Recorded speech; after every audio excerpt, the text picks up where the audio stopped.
Ok, muy bien. Entonces, pues vamos a comenzar con un poco de historia. Realmente esta entidad, pues, fue descrita desde 1888 por el doctor Paul Ehrlich, que la describió en una mujer embarazada. Ese es el primer registro que se tiene sobre esta enfermedad. Y ya posteriormente, en 1904, el doctor Henry Vázquez ya fue quien acuñó el término de anemia plásica.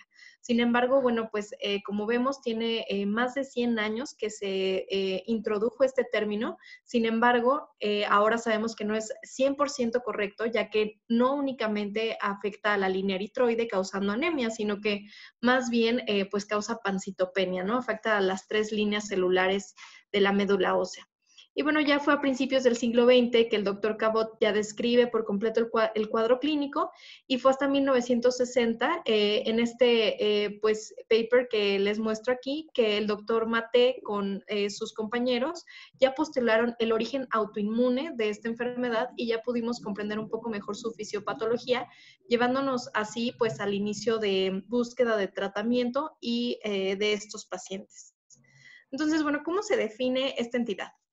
La anemia plástica es una forma de insuficiencia de la médula ósea caracterizada por pancitopenia. Entonces, bueno, ¿qué es lo que tenemos que entender? Primero es que la insuficiencia de la médula ósea no es sinónimo de anemia aplásica.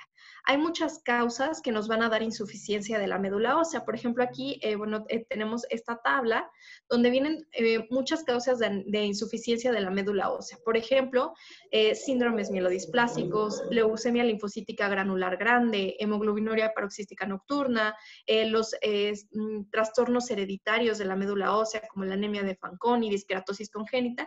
Y bueno, también viene la enfermedad ya como tal de anemia plástica, tanto primaria como adquirida. Entonces, una insuficiencia de la médula ósea no siempre es sinónimo de la enfermedad de anemia plástica, pero claro que es una de las entidades que siempre tenemos que sospechar.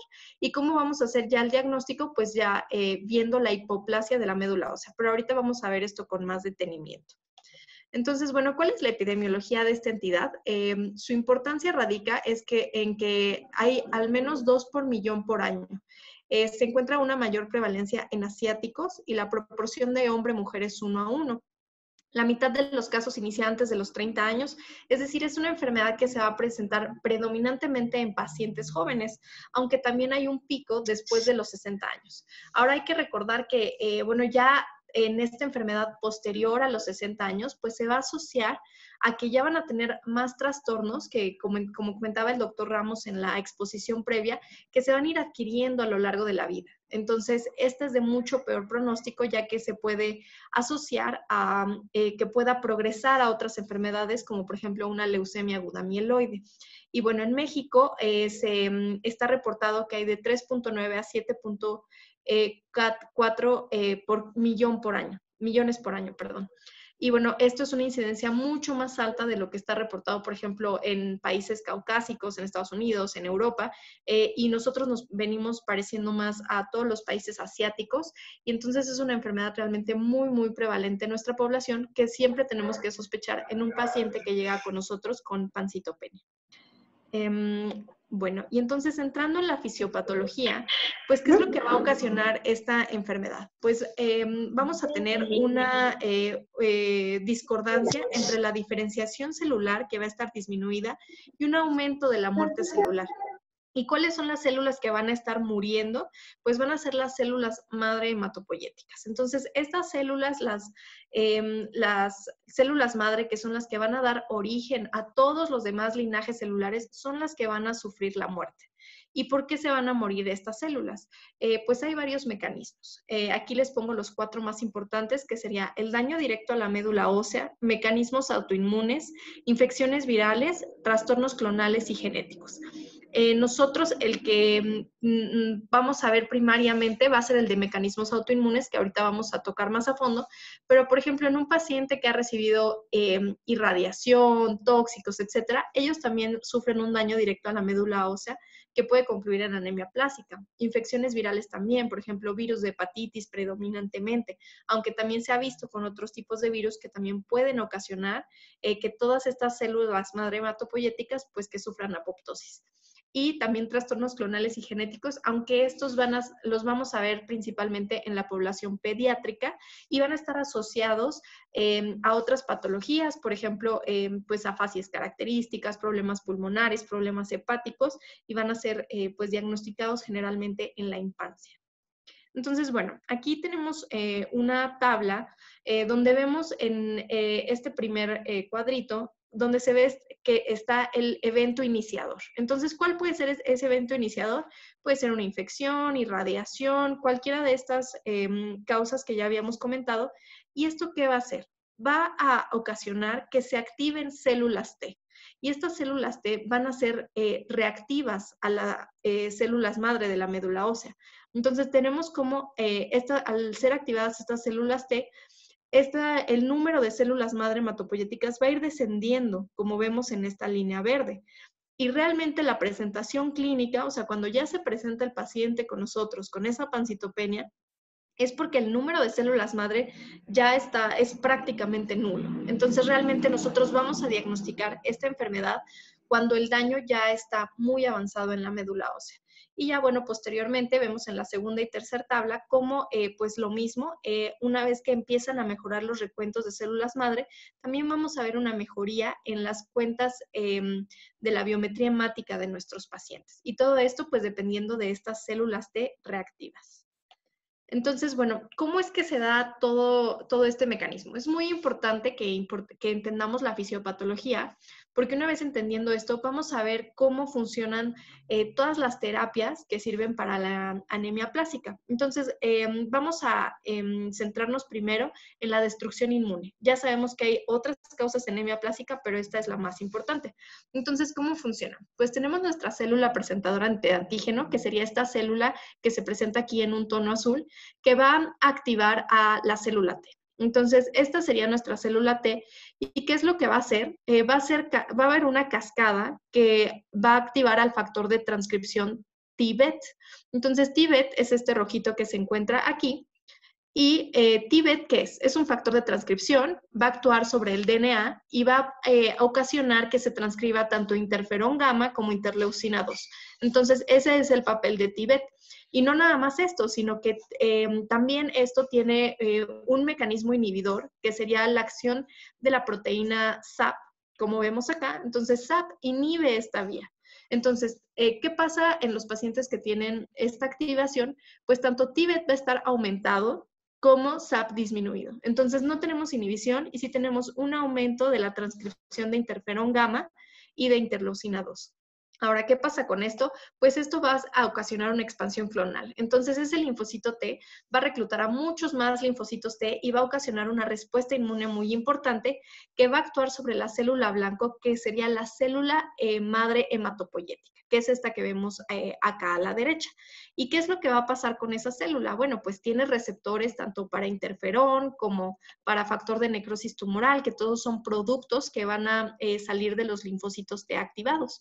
Y todos estos, ¿qué es lo que van a ocasionar? Un aumento de la apoptosis, toxicidad de la célula y pues finalmente que exista una falla hematológica, ya que al acabarse la célula madre hematopoyética, pues no van a dar origen a todo el resto de las células. Entonces, y esto todo es mediante el factor regulador de interferón 1, que sería el que inhibe la transcripción de genes que entran al ciclo celular. Entonces, el interferón gamma, el factor de necrosis tumoral, inhiben a este factor de transcripción y la célula ya no va a entrar en ciclo celular, ya no se va a diferenciar, ya no se va a dividir y finalmente va a entrar en apoptosis. Ahora, ese sería el mecanismo autoinmune.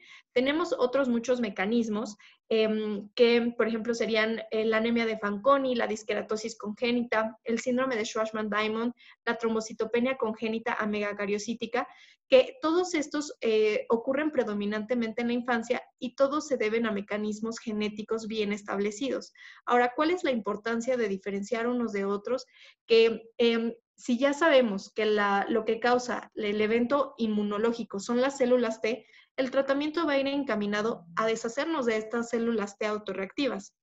Mientras que en estas entidades que son características de la infancia, este tratamiento inmunosupresor no va a ser de ninguna ayuda. Realmente los pacientes no van a responder a la terapia inmunosupresora. Es por eso que es tan importante diferenciarlos. Y bueno, estos, como ya habíamos comentado, son trastornos que se presentan predominantemente en la infancia y vienen acompañados de muchos síndromes y afecciones de otros sistemas y órganos. Y bueno, otras causas secundarias que también es importante tener en cuenta, por ejemplo, aquí tenemos medicamentos citotóxicos y radiación, tanto las quimioterapias, radioterapias en pacientes oncológicos, también reacciones farmacológicas, por ejemplo, algunos tratamientos anticonvulsivos como carbamazepina, fenitoína, antibióticos como las sulfas, el cloranfenicol, antiinflamatorios como la fenilbutazona, indometacina y otros fármacos que también pueden ocasionar esta toxicidad de la médula ósea. Pero ¿cuál va a ser la diferencia? Que esto puede ser nada más transitorio y que pueden responder a retirar el fármaco únicamente, porque no existe el mecanismo inmune de fondo. Hay varios químicos que también son tóxicos a la médula ósea, por ejemplo, el benceno, disolventes, pegamento, etcétera. Y bueno, infecciones virales como virus de Epstein-Barr, hepatitis seronegativa, virus de la inmunodeficiencia humana, virus del herpes, etcétera. Entonces, todos estos pacientes están en riesgo de presentar una anemia plástica secundaria o más bien una falla medular secundaria a estas infecciones virales. Y bueno, los trastornos inmunológicos, ya sabemos, pueden ir acompañados de otras enfermedades, como por ejemplo lupus, fascitis eosinofílica, enfermedad de injerto contra huésped, etcétera. Entonces es muy importante que conozcamos toda esta variedad de causas para que podamos dar a los pacientes el tratamiento adecuado. Y siempre antes de iniciar un tratamiento, pues tenemos que descartar todo esto que puede ser reversible.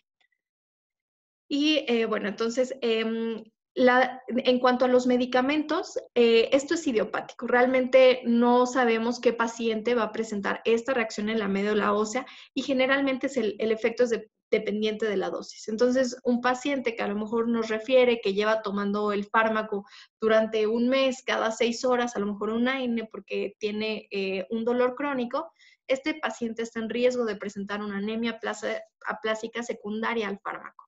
Y bueno, el tiempo en que se produce las citopenias es variable y también el tiempo de recuperación puede ser variable en estos pacientes y siempre es algo que tenemos que tomar en cuenta. Bueno, eso es en cuanto a la fisiopatología general de esta entidad. ¿Qué es lo que más nos preocupa de esta enfermedad? No nada más la pancitopenia que va a ocasionar, sino que esta enfermedad puede progresar y eso es algo que siempre tenemos que tener muy en cuenta. Y esto lo vamos a denominar evolución clonal. Entonces, siempre en la anemia plástica tenemos este riesgo. Hasta el 50% de los pacientes pueden presentar distintas poblaciones celulares, entre ellas, por ejemplo, de hemoglobinuria paroxística nocturna, aunque estas no necesariamente se presentan como una entidad de hemoglobinuria paroxística nocturna, sino simplemente hay una selección de estas células. Tenemos pacientes que también tienen trisomía 8, que es lo más característico, monosomía del 7, que se asocia más a progresión a síndromes mielodisplásicos y pues lo de peor pronóstico, que sería la progresión a una leucemia aguda mieloide. Entonces aquí vemos cómo está el trastorno de anemia plástica, cómo se asocia a los síndromes genéticos, por ejemplo, la disqueratosis congénita, el síndrome de Schwarzman-Diamond y la hemoglobinuria paroxística nocturna, y cómo todos estos también se pueden diferenciar del síndrome mielodisplásico, y en su conjunto todos estos tienen en común que pueden evolucionar a una leucemia aguda mieloide. Entonces siempre es algo que tenemos que vigilar en nuestros pacientes. ¿Cómo van a llegar estos pacientes con nosotros? Pues van a llegar con pancitopenia, ¿no?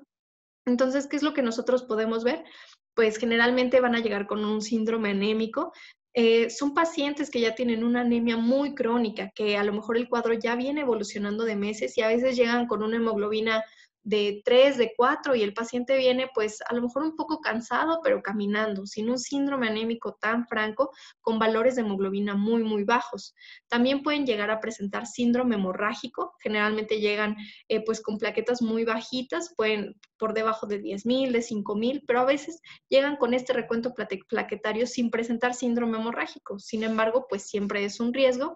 Y finalmente, pues la neutropenia en estos pacientes los va a predisponer a procesos infecciosos. Entonces, esto es algo pues que tenemos que temer en estos pacientes, ya que pues pueden ocasionar neutropenia febril, que ya sabemos que es una urgencia médica para lo que tienen que acudir inmediatamente a ser hospitalizados. Puede asociarse también a otros trastornos autoinmunes, como por ejemplo la anemia hemolítica y trombosis, pero eso ya va a depender de entidades que estén coexistiendo con esta entidad hematológica. Y bueno, ¿cómo vamos a evaluar a estos pacientes? Pues ya nos llega un paciente, llega con pancitopenia, pues realmente eso no nos da el diagnóstico, ¿no? Hay muchísimas causas de pancitopenia. Entonces, lo primero que tenemos que hacer es evaluar la urgencia de la atención.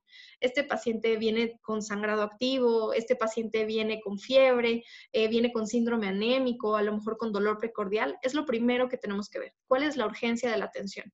Y atender al tratamiento sintomático, es decir, iniciar antibiótico-terapia, o tal vez transfusión de concentrados eritrocitarios, transfusiones plaquetarias o lo que requiere el paciente para atender su urgencia.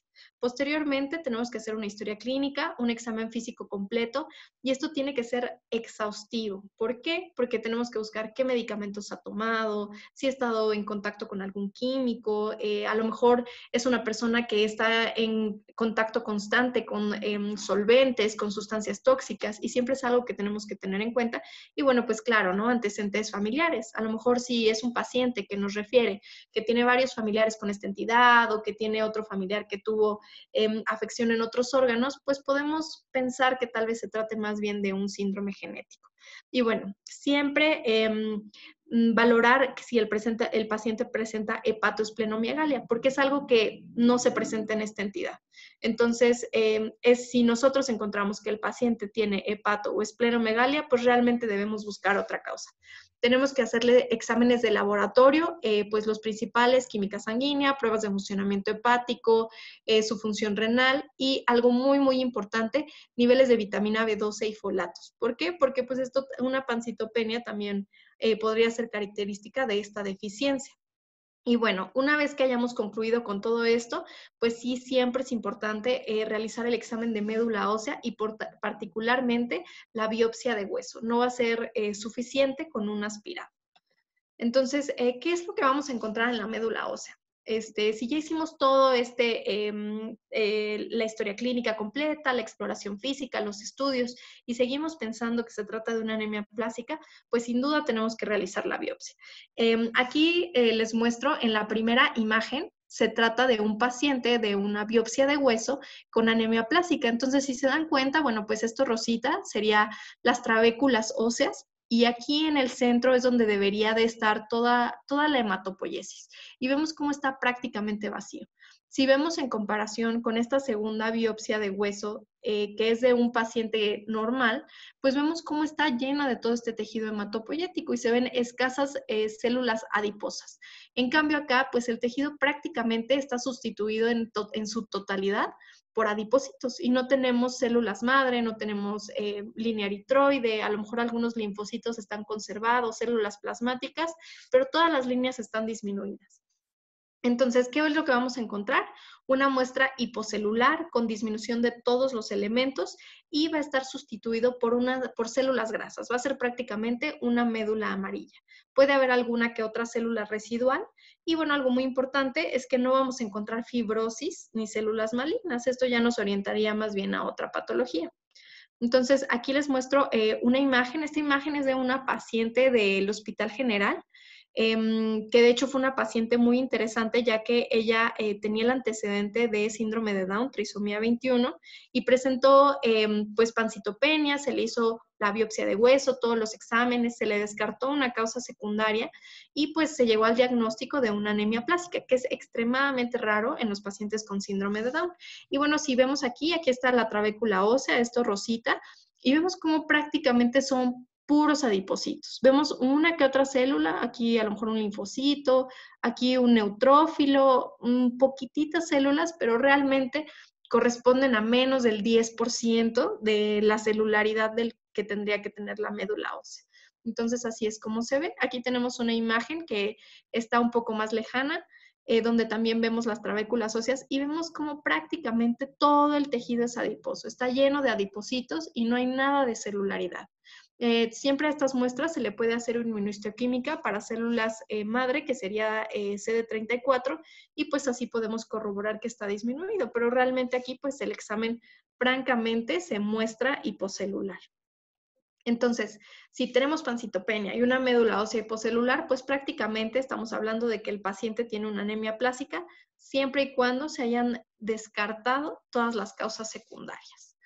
Entonces, ¿qué pruebas especiales tenemos que hacer? Pues ya habíamos comentado, historia completa, un examen físico completo, aspirado y biopsia de médula ósea, pero si tenemos la oportunidad, tendríamos que descartar pues las formas primarias de insuficiencia de la médula ósea, como por ejemplo anemia de Fanconi, disqueratosis congénita.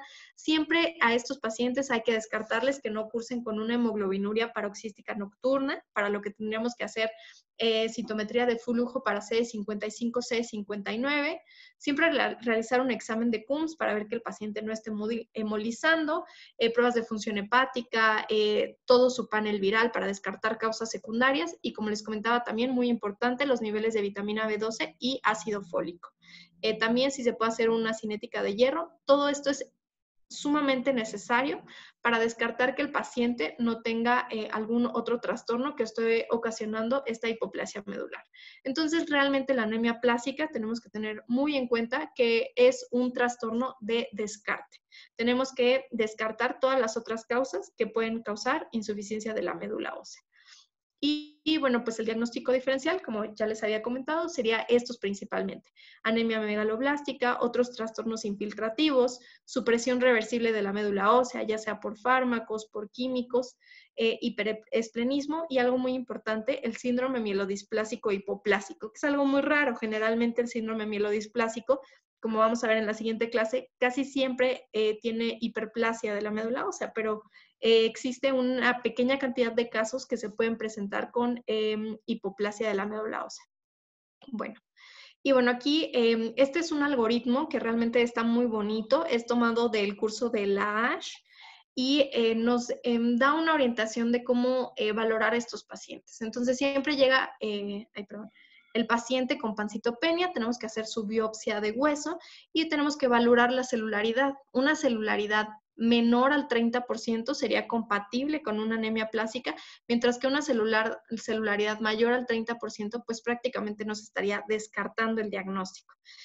Continuando en esta parte del algoritmo, pues siempre tendríamos que ver si tiene linfadenopatías, hepatoesplenomegalia, ver su citogenética, y ver todos los estudios complementarios, y pues ya de ahí pues descartar otras causas secundarias como anemia de Fanconi, disqueratosis congénita o síndrome mielodisplásico hipocelular. Entonces, una vez descartadas todas estas causas, pues ya podemos finalmente llegar al diagnóstico de una anemia plástica. Y bueno, ¿cómo vamos a clasificar esta entidad? Ya vimos cómo es el cuadro clínico, cuáles son los estudios que tenemos que hacer el paciente, cómo vamos a llegar al diagnóstico y ahora, ¿cómo lo vamos a clasificar? Entonces, la clasificación son 3 entidades, que sería la anemia plástica grave, la anemia plástica muy grave y la anemia plástica no grave. Entonces, la anemia plástica grave, que pues sería la definición más importante de recordar, sería que cuenta con una celularidad de la médula ósea menos del 25% correspondiente a la edad. Entonces, no es lo mismo la médula ósea que esperamos ver en un niño de 10 años a una persona de 90 años, ¿no? Pues realmente, aunque sea un paciente normal, pues no va a ser la misma celularidad. Entonces va a ser menos del 25% acorde a la edad del paciente. Y al menos tiene que cumplir con 2 de los siguientes. Un recuento absoluto de neutrófilos en sangre periférica menor a 500, un recuento de plaquetas en sangre periférica menor a 20,000 o un recuento de reticulocitos en sangre periférica también menor a 20,000 con dependencia de transfusión. Eso sería la anemia plástica grave. La anemia plástica muy grave, pues tiene que ser los mismos criterios que la anemia plástica grave, solo que el recuento de neutrófilos va a ser menor a 200. Entonces esto va a ser lo que nos va a dar la pauta entre grave y muy grave. El recuento de neutrófilos, 500 y 200 respectivamente. Y finalmente, pues la anemia plástica no grave, es una médula ósea hipocelular para la edad, pero no cumple con los criterios para entrar tanto en una anemia plástica grave como muy grave. Entonces, estas serían pues las formas iniciales de la enfermedad, por así decirlo. Y bueno, una vez que tenemos ya todo esto claro, pues vamos a entrar un poco hacia el tratamiento de esta entidad. Entonces ya vimos que lo más importante siempre va a ser el manejo de urgencia. ¿Qué es lo que necesita mi paciente en este momento al llegar a urgencias inicialmente? Primero va a ser el manejo de las citopenias. Entonces recordar que esta entidad, como vamos a ver ahorita más adelante, siempre existe la posibilidad de que se ha llevado a un trasplante de células hematopoyéticas. Es por eso que las transfusiones deben usarse selectivamente. No debemos esperar que un paciente con anemia plástica tenga una hemoglobina de 9. O sea, eso pues prácticamente es innecesario. Realmente estos pacientes pueden tener una vida pues bien, o sea, sin requerimientos transfusionales, si tienen entre 6 y 7 de hemoglobina y pueden realizar sus actividades de la vida diaria sin ningún problema, porque son pacientes que llevan con esta enfermedad ya tiempo y se cronifican y pues su cuerpo se adapta a estas condiciones. Entonces, siempre, pues claro, ver que no tengan datos de síndrome anémico y si no los tienen, mantener la hemoglobina entre niveles de 6 y 7 gramos sobre decilitro. Cualquier hemocomponente que sea transfundido innecesariamente, pues realmente aumenta el riesgo de que este paciente se sensibilice a los antígenos de los donantes y eso le impida recibir un trasplante más adelante. Entonces es muy importante este punto. Y bueno, siempre restringir los productos sanguíneos, ya sea de hermanos o de familiares, por lo mismo, porque este paciente seguramente, pues, si tiene algún familiar compatible, va a recibir médula ósea de ese familiar. Y si ya se le expuso a un concentrado eritrocitario, concentrado plaquetario de este familiar que va a ser el donador, entonces eso lo predispone a que pueda, pues, realmente presentar una reacción a este trasplante. Y bueno, siempre en la medida de lo posible utilizar productos leucorreducidos. Eso sería en cuanto al manejo de las citopenias. En cuanto a los concentrados plaquetarios, realmente hay un poco de debate al respecto. Si se van a usar de manera profiláctica, las guías recomiendan que únicamente se transfundan plaquetas si el paciente tiene menos de 10,000 plaquetas. Entonces, si el paciente llega con 15, 20,000 plaquetas, no es necesario transfundirlo. Claro, a menos que esté sangrando. Entonces, de manera profiláctica, menos de 10,000 y pues si está sangrando con cualquier cifra plaquetaria, pues debe ser transfundido. Entonces, esto es sumamente importante de recordar. Ahora, el segundo punto sería la prevención de las infecciones. Entonces, no existen pautas uniformes en la anemia plástica de acuerdo al manejo de la neutropenia, pero si el paciente tiene una anemia plástica muy grave, sí se recomienda profilaxis antibiótica, que esto sería con un recuento de neutrófilos menor a 200. Y ya si el paciente tiene fiebre, pues ya tenemos que iniciar tratamiento para neutropenia febril, que pues ya sería otro tema. Y estos pacientes requieren tratamiento urgente y es motivo para ser ingresados de urgencia en cualquier unidad hospitalaria. Y bueno, algo también que me pareció importante comentar es cuál es el papel de los factores de crecimiento. Pues ya sabemos que tenemos filgastrim y todos estos factores estimulantes de colonias, pero realmente ya hay varios estudios al respecto y no hay evidencia de que el uso de estos factores estimulantes corrige el defecto subyacente a las células madre. Entonces realmente los pacientes no van a tener ningún beneficio. Lo único que se ha visto beneficiado es que tal vez en los estudios se ha visto que tienen beneficio cuando el paciente tiene neutropenia febril. Les ayuda a recuperarse más rápidamente de la infección, pero realmente ya como uso crónico no está indicado. Lo mismo la eritropoyetina no debe utilizarse en la anemia plástica porque no hay células precursoras eritroides. El defecto está más atrás, en la célula madre hematopoyética. Y si no tengo precursores eritroides, la eritropoyetina no tiene dónde actuar. Entonces realmente es un uso de recursos innecesarios que no le va a ayudar a nuestros pacientes. Entonces debemos de evitarlo en la manera de lo posible. Y finalmente el agonista del receptor de la trombopoyetina, que sería pues el trombopag, por ejemplo, pues sí tiene un papel muy importante en el tratamiento de esta enfermedad, por lo que lo vamos a ver más adelante. Bueno, entonces eso sería en cuanto al manejo inicial del paciente. Aquí ya vamos a empezar a hablar sobre el tratamiento ya a largo plazo de estos pacientes. y les presento este algoritmo donde, bueno, pues inicialmente tenemos que ver si hay otras causas de insuficiencia de la médula ósea. Entonces, como ya habíamos comentado, primero tenemos que descartar cualquier síndrome hereditario de falla de la médula ósea.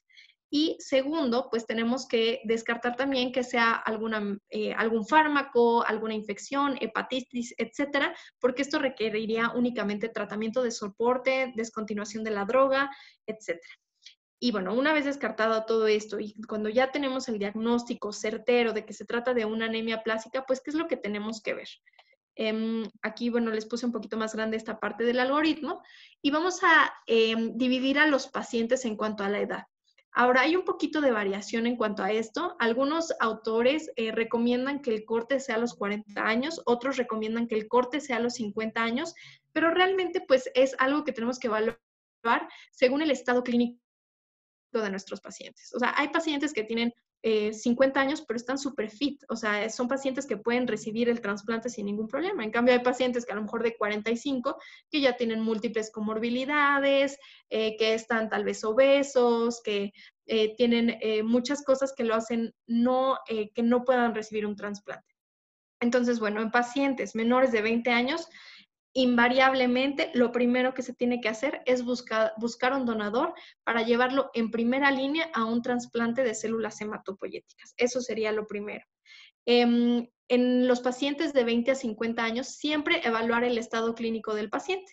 Si el paciente es candidato a un trasplante de células madre, pues iniciar la búsqueda del donador. Y si vemos que este paciente definitivamente no es candidato, pues ya se puede iniciar la terapia inmunosupresora. Y en pacientes mayores de 50 años, pues ya está recomendado iniciar la terapia inmunosupresora de inicio, ya que pueden tener más complicaciones relacionadas con el trasplante.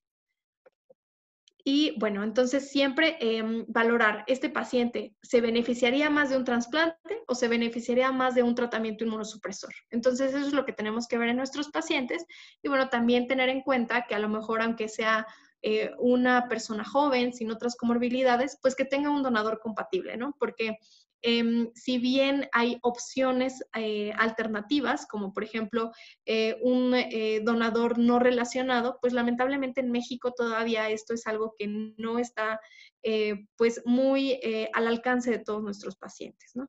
Entonces lo ideal sería que cuente con un hermano que sea compatible. Y bueno, aquí está este otro algoritmo que pues también habla de cómo se tienen que manejar estos pacientes en relación a si tienen un hermano compatible o no. Entonces, del lado izquierdo tenemos a los pacientes que tienen un hermano compatible. Entonces, aquí, por ejemplo, los divide en menores de 40 años. Si es menor de 40 años y tiene un hermano compatible, inmediatamente se va a trasplante de médula ósea, que sería bone marrow transplant. En cambio, si el paciente ya tiene de 41 a 60 años, aquí recomiendan de primera línea dar el tratamiento inmunosupresor y en caso de que no tenga respuesta a los 120 días, entonces ya llevarlo a un trasplante de médula ósea. En cambio, pues en los pacientes que no tienen un donador compatible, pues en todos los casos de 0 a 60 y de más de 60 años, se tendría que iniciar una terapia inmunosupresora y si esto no responde, pues ya sería buscar un donador no relacionado o un donador alternativo y, o si no, iniciar segunda línea de tratamiento. Y ahorita vamos a ver todas esas líneas de tratamiento. Entonces, siempre valorar. Este paciente puede ir a trasplante, pues llevarlo a trasplante de primera línea. Este paciente no es fit, no tiene donador, entonces iniciar terapia inmunosupresora. Y ahora vamos a comenzar con los tratamientos inmunosupresores que tenemos ahorita disponibles y que son recomendados para esta entidad. Lo primero sería el uso de la globulina antitimocito. Entonces, la globulina antitimocito realmente es un fármaco muy interesante porque como se hace es que sacan un extracto de timo humano, que pues el timo, como ya sabemos, está lleno de células T. Y estas células T se las ponen a un conejo o a un caballo. ¿Y qué es lo que va a hacer el conejo y el caballo? Va a desarrollar anticuerpos contra esas células T, porque pues no las conoce, son de otro organismo y no las va a reconocer, las va a reconocer como ajenas. Entonces, el suero de este conejo y de este caballo va a tener circulando muchos anticuerpos policlonales contra células T, y de ellos es que se extrae esta globulina antitimocito, y bueno, de ahí viene su nombre, ¿no? Entonces, básicamente es un suero policlonal contra células T. ¿Y qué es lo que va a hacer? Pues va a haber un agotamiento de las células T, va a haber una inducción de la apoptosis de las células B, va a modular moléculas claves de adhesión, quimiosinas, citocinas, como ya veíamos, la interleucina 2, el factor de necrosis tumoral, la interferón gamma, todos estos van a disminuir con el uso de la globulina antitimocito, y como va a disminuir todas estas células T citotóxicas, entonces va a haber un aumento de células T reguladoras. ¿Y esto qué es lo que va a ocasionar? Pues que se detenga todo este ciclo autoinmune que está atacando a la célula madre hematopoyética. La dosis son de 40 miligramos kilo día durante 4 días consecutivos. Y aquí tenemos, les presento un estudio donde compara la globulina antitimocito de caballo contra la globulina antitimocito de conejo. Y si se dan cuenta, pues aquí evalúa las respuestas a 6 meses y vemos cómo la globulina antitimocito de caballo tuvo una respuesta del 68%, mientras que la de conejo tuvo una respuesta del 37%. Entonces, siempre está indicado de primera línea iniciar con la globulina antitimocito de caballo. A lo mejor si el paciente no respondió a la globulina antitimocito de caballo y ya esperamos los 120 días, no es candidato a trasplante, pues podemos intentar en segunda línea con globulina antitimocito de conejo, pero siempre recordar que la globulina de caballo es mucho más eficaz. También se midió la sobrevida global en este mismo estudio y se dieron cuenta que la globulina antitimocito de caballo tenía una sobrevida global de 96% contra el 76% de la de conejo. Entonces es prácticamente 20% más de pacientes que estaban vivos en el seguimiento con la globulina de caballo. El segundo fármaco que siempre tiene que ir en conjunto con la globulina antitimocito es la ciclosporina. La ciclosporina también es un fármaco inmunosupresor, inhibidor de la calcineurina. Entonces, aquí a la derecha tenemos esta imagen donde se puede ver cuál es su mecanismo de acción. La ciclosporina es un péptido que se obtiene de un hongo. Una vez ingresando a la célula, se va a unir a esta segunda molécula que vemos aquí en amarillo, que se llama ciclofilina. Entonces van a formar un complejo, y este complejo lo que va a hacer es que va a inhibir a esta enzima que se llama CAN. Entonces, esta enzima CAN es la que queremos apagar. Ese es nuestro target. ¿Y por qué la queremos apagar? ¿Cuál es la función de esta enzima CAN? Bueno, pues esta enzima va a producir una cascada citoplasmática que al final lo que va a producir es interleucina 2. Entonces, si recordamos todo lo que vimos en la fisiopatología de esta enfermedad, pues la interleucina 2 es la que va a reclutar más linfocitos y va a hacer que esta reacción inmune se prolongue. Entonces, si podemos inhibir que esta célula T secrete interleucina 2, pues se va a apagar toda esta reacción autoinmunitaria. Entonces, esta es la función de la ciclosporina. Se da una dosis inicial de 5 a 6 miligramos kilo por día, dividida en 2 dosis, pero es muy variable entre los pacientes y siempre tenemos que vigilar las concentraciones sanguíneas del fármaco y tenemos que alcanzar entre 200 a 400 nanogramos sobre mililitro. Entonces tenemos que hacer el seguimiento sobre los pacientes. No hay una dosis estándar que haya probado su eficacia más que con concentraciones sanguíneas adecuadas. Entonces, este sería el segundo fármaco. Y siempre recordar que cuando lo estemos usando tenemos que buscar que el paciente no presente falla renal, porque es uno de los efectos que puede tener este medicamento. Y si ese es el caso, se tendría que descontinuar hasta la mejoría de la función renal. Y bueno, si vemos aquí nada más cómo era la imagen que les puse al principio, y vemos cómo es la importancia de esta interleucina 2 que va a producir toda la expansión clonal de linfocitos T. Entonces aquí es donde estaría inhibiendo la ciclosporina, que se reclutaran más y más linfocitos T. Y bueno, este estudio salió en el New England y se valoró el tratamiento con globulina antitimocito y metilprednisolona sola y la globulina antitimocito con metilprednisolona añadiéndole ciclosporina. Y bueno, aquí vemos cómo está esta gráfica de Kaplan-Meier, donde vemos el grupo control contra el grupo de la ciclosporina y vemos cómo el porcentaje de pacientes en remisión fue mayor con el grupo de la ciclosporina. Entonces, fue de 65 contra 49%. Entonces, a los pacientes les va mucho mejor si combinamos la globulina antitimocito con la ciclosporina. Entonces, esto sería el tratamiento inmunosupresor de primera línea en todos los pacientes con anemia plástica. Y bueno, finalmente, algo que ahorita está muy en boga, hay muchos estudios al respecto y que se ha introducido en la nueva terapia de la anemia plástica es el trombopag. Entonces, ¿qué es el trombopag? El trombopag es un análogo de trombopoyetina. Hay muchos estudios que ya lo han validado, que han demostrado su eficacia en el tratamiento de la anemia plástica, y lo único es que la dosis que se ha dado es muy alta. Para la dosis, por ejemplo, que se utiliza para la trombocitopenia inmune primaria, puede ir de 25 a 50 miligramos, y en cambio en los pacientes con anemia plástica la dosis es de 150 miligramos cada 24 horas, y así por 6 meses. Entonces, esta es la limitante de este tratamiento, que son prácticamente 3 tabletas al día si estamos utilizando la de 50 miligramos, y pues el costo que tiene el tratamiento. Pero, ¿qué dicen los estudios del uso del trombopag añadido a la terapia inmunosupresora? Entonces, por ejemplo, en este estudio, que también es el del New England, se utilizó el trombopag con globulina antitimocito con ciclosporina, o sea, esta triada, en pacientes en quienes no eran candidatos a trasplante o no contaban con un donador compatible.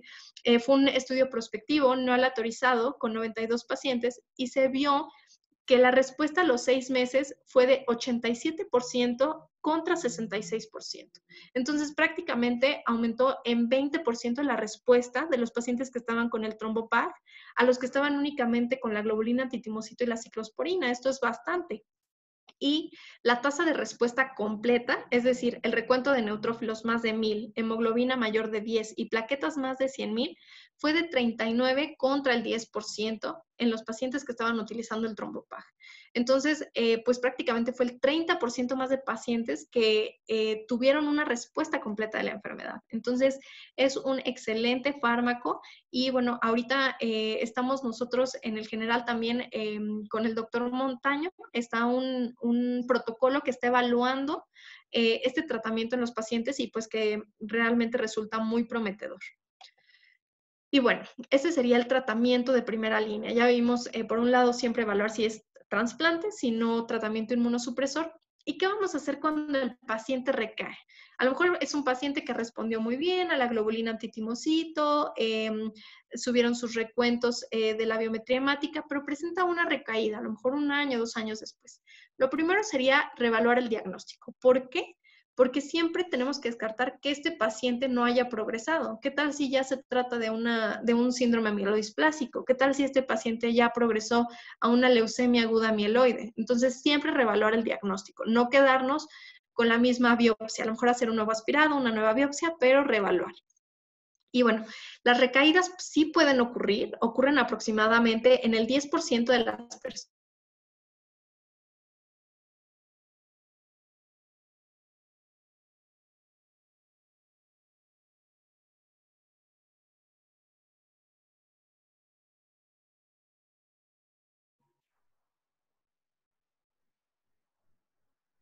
Ale, ¿me escuchas?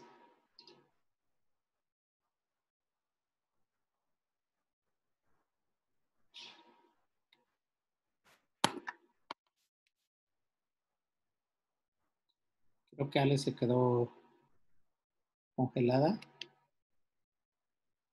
Dejó de escucharse. Vamos a esperar unos segundos. Puede ser que la imagen de internet se va unos segundos para ver si vuelve.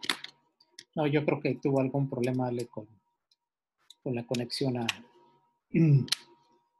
internet. Bueno, mientras tanto yo les quería comentar que el manejo de la anemia plástica, pues como lo vimos, es un trastorno que afecta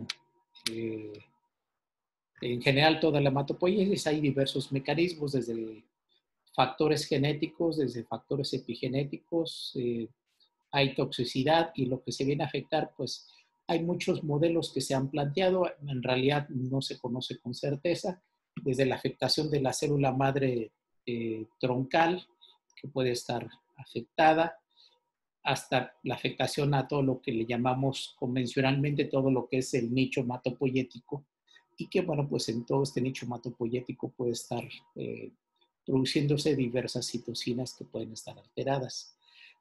La teoría, por un lado, inmunológica, que lo mencionó bien la doctora Alex, pues eso es una teoría que está imperando desde hace tiempo y se empezó a visualizar pues desde que los primeros pacientes, particularmente con procesos infecciosos, se veía que había un incremento del interferón gamma y bueno, pues eso dio la pauta que muchos pacientes pudieran tener alguna alteración inmunológica y esa alteración estaría dirigiéndose particularmente contra algunas células troncales.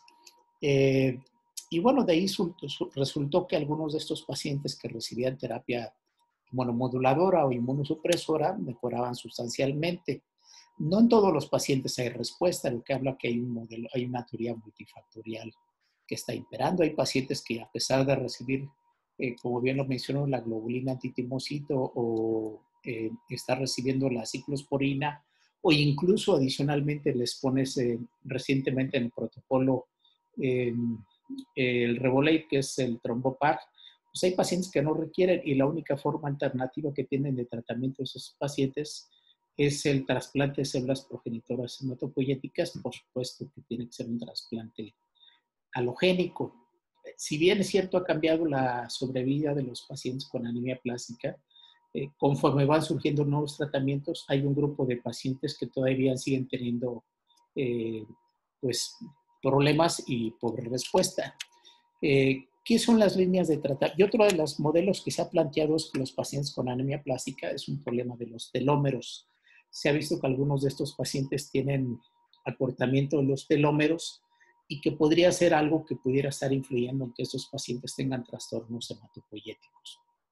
Esa sería otra de las hipótesis.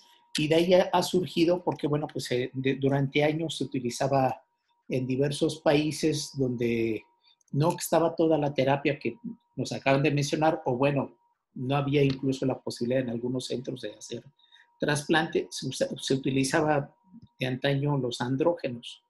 Y los andrógenos se utilizaban en general en el mundo. Sin embargo, hay pacientes que sí responden con andrógenos. ¿Por qué responden con andrógenos? Incluso esta fue una pregunta que se le planteaba al doctor Neil Young, que es uno de los expertos en el mundo en anemia plástica, y él planteaba que probablemente los pacientes que sí responden con andrógenos, ¿y cuál andrógenos particularmente? Pues puede ser la mesterolona, la oximetolona o actualmente el danazol, es porque a lo mejor esos pacientes que respondían, pues porque probablemente tuvieran algún problema de los telómeros, que en realidad es un pequeño sector. Depende mucho entonces, por otro lado, de la cantidad de productos que se contengan. Entonces, aquí me interesa por qué incluye este tema de anemia plástica, porque es un ejemplo de cuando está alterada la hematopoiesis. Entonces, cuando está alterada la hematopoiesis, sea porque hay un disturbio en la célula troncal o porque en el nicho hematopoyético está alterado, pues esto va a llevar a cabo que haya una alteración en todas las líneas celulares. El paciente tiene en general una pancitopenia. Una de las preguntas es ¿por qué hay macrocitosis? Bueno, pues en realidad pueden haber macrocitosis. En general es una anemia normo, pero pues el paciente tiene alteraciones en la maduración celular, pueden haber destrucción. Hay muchas causas que pueden ser atribuibles a ello y el paciente pues en general tiene pancitopenia. La edad de inicio es muy variable. Pueden haber niños con anemia plástica, que hay que pensar en síndromes hereditarios, en adultos o en personas mayores. Y, por ejemplo, ¿dónde se ha visto que hay más casos de anemia plástica? En una parte de Asia hay muchos casos de anemia plástica. Por ejemplo, México y América Latina tienen problemas particularmente de anemia plástica. Antes uno diría que son los agentes mielotóxicos. En realidad pueden haber algunas cuestiones de índole genético que pueden estar influyendo. Entonces, y la otra, nuevamente para que concluya la doctora Alex, ¿Qué tan caro es? Bueno, la terapia de anemia plástica con la globulina que se pueda dar, la ciclosporina y bueno, y actualmente la trombopoyetina, si los conjuntamos, son tratamientos que pues traducidos en moneda sí son costosos. O sea, realmente se requiere que la seguridad social les brindara a estos pacientes el fármaco porque si uno lo tuviera que hacer de su bolsillo, son prácticamente inaccesibles, incluso considerando que yo pudiera tener mucho dinero, en realidad el tratamiento es muy costoso. Entonces, con base a eso, hay que tomarlo en cuenta eh, eh, para las terapias. O sea, lo ideal es que si un paciente no responde y de automático uno considera que puede ser candidato a trasplante y tiene un donador compatible, familiar, pues sería lo ideal llevarlo a trasplante porque eso garantizaría las mejores respuestas. Pero si no, bueno, pues están las otras formas de tratamiento que ha cambiado, porque antes, si un paciente no tenía la posibilidad de tener un donador, las probabilidades de supervivencia de esa paciente eran muy bajas. Bueno, adelante, Ale, en donde te quedaste, te perdimos, seguramente se te fue la señal de internet. Sí, ¿en qué diapositiva se quedó? Porque no me di cuenta cuando se salió.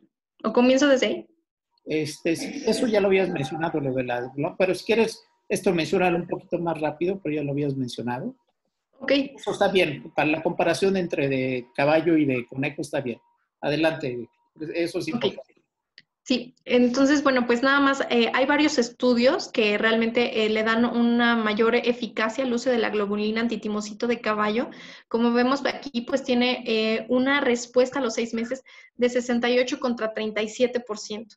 Y en la sobrevida global el cambio es de 96 a 76%. Entonces, siempre, si contamos con globulina antitimocito, es primero utilizar la globulina antitimocito de caballo.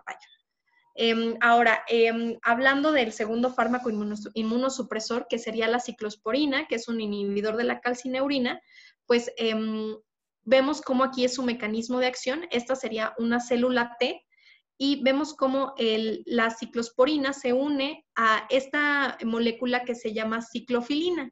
Entonces, este complejo lo que hace es que inhibe a esta enzima que se llama CAN. La enzima CAN lo que hace es que activa una señalización molecular que va a activar los factores de transcripción que van a provocar un aumento de la interleucina 2. Entonces, al inhibir la interleucina 2, pues vamos a evitar toda esta cascada de que más células T y más células T se estén activando. Entonces, de ahí la importancia. La dosis inicial es de 5 a 6 miligramos kilo en 2 dosis divididas iguales y siempre es muy importante medir las concentraciones de este fármaco en sangre, de 200 a 400 nanogramos sobre mililitro. Entonces, no guiarnos tanto por la posología, sino más bien por cada paciente y cómo está el metabolismo particular en cada paciente. Entonces, si vemos, pues bloquearíamos aquí la expansión clonal de las células T e inhibiríamos que pues, la célula madre hematopoyética se viera afectada. Y bueno, aquí hay un estudio donde compara el tratamiento de anemia plástica con globulina antitimocito y metilprednisolona sola y adicionando el uso de ciclosporina. Entonces aquí vemos cómo es una gráfica de Kaplan-Meier, cómo está el grupo control y cómo el grupo que utilizó ciclosporina y vemos cómo hay una diferencia estadísticamente significativa. Las tasas con el grupo de ciclosporina de respuesta fueron de 65 contra el 49% de los pacientes que únicamente recibían la globulina con metilprednisolona. Entonces, es por esto que como tratamiento inmunosupresor de primera línea, siempre tenemos que utilizar la globulina antitimocito acompañada de ciclosporina. Ese sería el tratamiento de primera línea en cualquier contexto que el paciente no fuera candidato a un trasplante de células hematopoyéticas. Y bueno, ahorita hay un nuevo tratamiento que está siendo evaluado en varios contextos en la anemia plástica, que sería el trombopac, que es un análogo de la eritropoyetina. Algo muy importante es que lamentablemente la dosis que se utiliza para la anemia plástica es muy alta. Se tienen que dar 150 miligramos cada 24 horas una vez al día, lo que equivaldría a 3 tabletas, al contrario de lo que se utiliza, por ejemplo, para trombocitopenia inmune primaria, que podemos incluso iniciar con 25 miligramos al día subirlo a 50 miligramos día, pero no alcanzamos estas dosis tan altas. Pero realmente las respuestas con el Trombopag han sido muy favorables y muy prometedoras. Aquí vemos un estudio del New England donde se utilizó el Trombopag aunado a globulina antitimocito con ciclosporina A en los pacientes que no eran candidatos a trasplante o no contaban con un donador, y se vio que la tasa de respuesta a 6 meses era de 87 contra 66%, o sea, prácticamente 20% más de los pacientes alcanzaban una respuesta. Y la tasa de respuesta completa, que equivaldría a un recuento total de neutrófilos más de 1000, hemoglobina más de 10 y plaquetas más de 100.000, era de 39 contra 10%. O sea, prácticamente el 30% más de pacientes alcanzaron una respuesta completa si se les adicionaba el Trombopag como tratamiento inmunosupresor. Y este sería el tratamiento de primera línea, ya sea utilizar globulina antitimocito con ciclosporina, y una segunda opción sería globulina antitimocito con ciclosporina y el Trombopag en caso de contar con el fármaco. Ahora, sin embargo, va a haber pacientes que van a presentar recaídas. ¿Qué es lo que tenemos que hacer con los pacientes con recaídas? Pues primero siempre reevaluar el diagnóstico. ¿Por qué? Porque como comentábamos al principio, no podemos descartar que este paciente ya haya evolucionado hacia un síndrome mielodisplásico, hacia una leucemia aguda mieloide. Entonces, siempre reevaluar al paciente es de suma importancia. Y esto puede ocurrir hasta en el 10% de los pacientes que presentaron una respuesta inicial a la terapia inmunosupresora y se pueden volver a tratar con el mismo régimen. Lo único que se aconseja es que si en primera instancia la globulina antitimocito utilizada fue de caballo, se cambia ahora a conejo. O si por alguna circunstancia la primera línea se dio con globulina antitimocito de conejo, cambiar a globulina antitimocito de caballo en segunda línea. Y bueno, el uso del Trombopag en enfermedad refractaria también ha demostrado unos resultados bastante prometedores. Cuando, por ejemplo, en este estudio, la terapia inmunosupresora tradicional no produjo respuesta en 25% de los pacientes. A estos pacientes se les adicionó tratamiento con el Trombopag y la tasa de respuesta global fue de 40% a los 4 meses. Entonces, casi la mitad de los pacientes alcanzaron nuevamente una respuesta, lo cual es pues realmente muy alto. Y algo también importante es que ninguno evolucionó a leucemia aguda mieloide. Aquí en esta imagen vemos dos pacientes, como vemos su médula al inicio prácticamente vacía, llena de adipocitos, y vemos a los 39 días y a los 6 meses cómo ya se está con aumento de la celularidad. De hecho, si vemos esta imagen de hasta acá, prácticamente la celularidad está pues al 90%. Entonces son pacientes que respondieron muy bien a este tratamiento y pues resulta bastante prometedor tanto en primera línea como en enfermedad refractaria. Y otro fármaco que también se puede utilizar en enfermedad refractaria es el alemtuzumab. Ahora, hay que recordar que, a diferencia del Trombopag, alemtuzumab nunca debe ser utilizado como tratamiento de primera línea. Únicamente está autorizado para ser utilizado en enfermedad refractaria. El alemtuzumab es un anticuerpo monoclonal dirigido contra el CD52 y bueno, en este estudio fue probado con pacientes que recibieron una segunda dosis de globulina antitimocito o alemtuzumab en monoterapia. ¿Y qué fue lo que encontraron? Que los pacientes que recibían alemtuzumab tenían una tasa de respuesta del 37% contra 33% de los pacientes que recibían una segunda dosis de globulina antitimocito. Entonces, esta también es una muy buena opción en pacientes en recaída, pero pues lamentablemente no es una buena opción de primera línea. Y nada más un recordatorio es que hay algunos papers, alguna literatura que evaluó el papel de la ciclofosfamida a dosis altas para el tratamiento de la anemia plástica, pero pues realmente el uso hoy en día está totalmente contraindicado, ya que la toxicidad es inaceptable. Prácticamente las dosis que se requieren de ciclofosfamida son las que se utilizan para llevar al paciente a trasplante. Entonces, la tasa de complicaciones es muy, muy alta y pues tenemos otras opciones de segunda línea que utilizar antes de poder utilizar ciclofosfamida. Y bueno, ¿cuál es el pronóstico de estos pacientes? ¿Cómo les va a ir a nuestros pacientes? Pues sin tratamiento, la mortalidad al año alcanza el 70%. Únicamente 30% de los pacientes siguen vivos al año si no recibieron ningún tratamiento. Y los principales factores pronósticos, ya una vez iniciado el tratamiento, para ver cómo les va a ir a los pacientes, es uno, la gravedad de la pancitopenia, la respuesta al tratamiento inicial y la edad del paciente. Entonces, como ya habíamos comentado, si es un paciente de mayor edad, seguramente ya va a tener pues alteraciones genéticas agregadas que le van a conferir un pronóstico más sombrío, mayor riesgo de progresión y pues aparición de leucemia aguda mieloide, por ejemplo.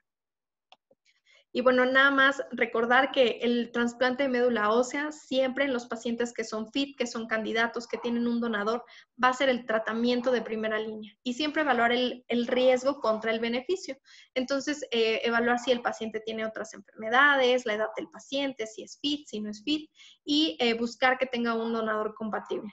Entonces, como igual ya habíamos comentado, lamentablemente en México no tenemos un banco de médula ósea para poder buscar donadores compatibles no relacionados, pero pues esto también es una opción en los países que cuentan con este recurso.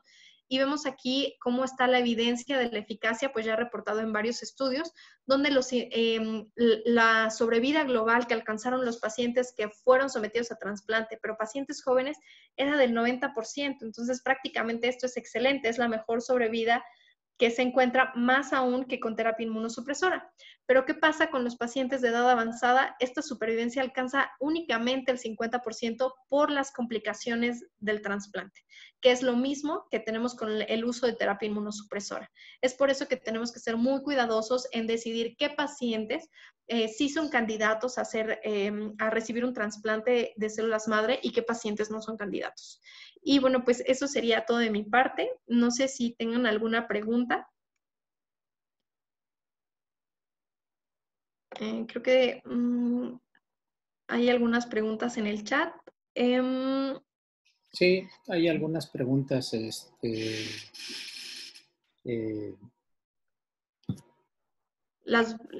Bueno, pues la última, bueno, el mecanismo mediante el cual la globulina antitimocito induce la presencia de células T reguladoras, pues esto más bien es, siempre tiene que haber un balance entre las células T reguladoras y las células T citotóxicas.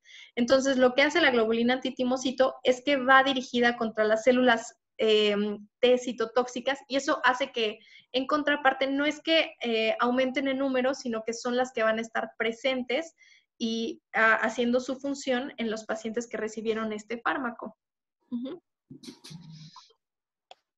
Y bueno, en neutropenia severa o profunda, ¿qué antibióticos debemos usar de primera línea? Antiviral y antifúngico también. Bueno, siempre hay que diferenciar si es una neutropenia febril, que en este caso estaría indicado de primera línea el uso de carbapenémicos, pero si nada más es profilaxis, o sea, es un paciente que tiene un recuento de neutrófilos menos de 200, pues se puede utilizar de primera línea amoxicilina, ácido clavulánico o ciprofloxacino, por ejemplo, también se puede utilizar de primera línea. Y el antifúngico está únicamente indicado en pacientes que van a tener una neutropenia profunda, es decir, menos de 200 neutrófilos por más de 15 días. Y de lo contrario no se debe utilizar. Y los antivirales siempre tiene que ver también con el panel viral de nuestro paciente. Si nuestro paciente tiene un panel viral positivo de memoria para herpes o tiene el antecedente de una infección por lo mismo, pues sí tendrá que llevar profilaxis. De lo contrario, pues no va a ser necesario. El tema de las transfusiones, Alex, si quieres enfatizar, desde el momento en que nos llega un paciente y tenemos la sospecha que es un paciente que tiene una anemia plástica, ¿cómo nos tenemos que conducir con el tema de trasplantes? Aunque algo ya mencionó el doctor Marino, me gustaría que enfatizaras para todos cómo tenemos que ser en ese aspecto. Sí, si tenemos la sospecha de que el paciente tiene anemia plástica y todavía existe la posibilidad de llevarlo a trasplante, es de suma importancia que limitemos las transfusiones. ¿Por qué? Porque pues invariablemente, o sea, aunque se hagan los estudios de compatibilidad en banco de sangre, pues sabemos que no es para para todos los anticuerpos presentes en el eritrocito. Entonces, invariablemente el paciente va a desarrollar inmunización contra estas transfusiones. Y el riesgo es que una vez que recibe el trasplante de células madre hematopoyéticas, que pueda presentar esta reacción. Entonces, realmente el paciente se inmuniza y ya no podría recibir ese trasplante. Y mucho menos de hermanos o cualquier paciente, cualquier familiar o cualquier persona relacionada, porque a lo mejor si mi hermano era candidato a darme su médula ósea, si ya previamente me dio un concentrado eritrocitario, yo seguramente ya me sensibilicé ante él.